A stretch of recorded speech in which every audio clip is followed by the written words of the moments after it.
এখন আমি transformation of sentence নিয়ে কথা বলবো। ট্রান্সফরমেশন অফ সেন্টেন্সের ব্যবহার অত্যন্ত ব্যাপক। আমি শুধু একটা সেন্টেন্স দিয়ে একটা প্রকারভেদের অংশ আমি দেখাচ্ছি কীভাবে। যেমন আমি degree of comparison of degree adjective নিয়ে আলোচনা করেছিলাম পূর্ববর্তী শর্টসে।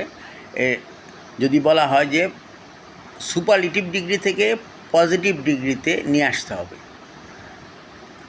Ram is the best boy in the class. Ram হচ্ছে ক্লাসের মধ্যে সবচেয়ে ভালো ছেলে, বা Rahim is the best boy in the class. আমি এটা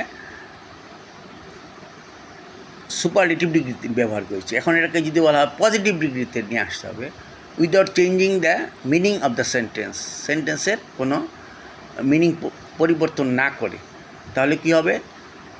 no other boy is as good as Rahim in the class, অথবা no other boy is as good as Ram in the class. এখানে গুডটা হচ্ছে পজিটিভ ডিগ্রি, গুড হচ্ছে পজিটিভ, বেটার হচ্ছে comparative degree, আর best হচ্ছে সুপারলেটিভ ডিগ্রি।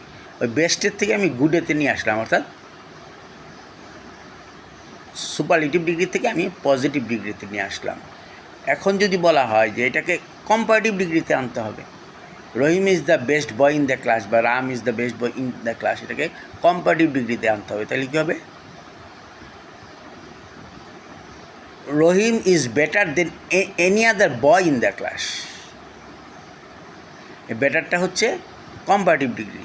রহিম হচ্ছে ভালো, ওই ক্লাসের যে কোনো বালকের চেয়ে ভালো, বা Ram is better than any other boy in the class, any other boys in the class.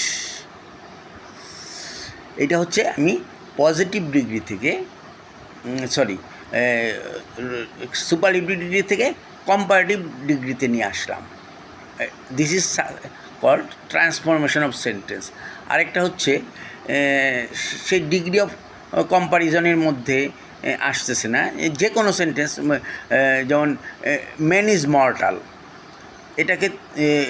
এটাকে নেগেটিভে নিয়ে আসতে হবে। আমরা বলতে পারি না যে ম্যান ইজ নট মর্টাল, এটাকে মানুষ অবশ্যই মরণশীল। আমাদের বলতে হবে ম্যান ইজ নট ইমর্টাল, অর্থাৎ মানুষ অমরণশীল নয়।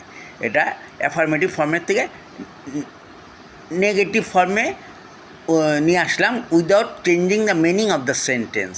ধন্যবাদ।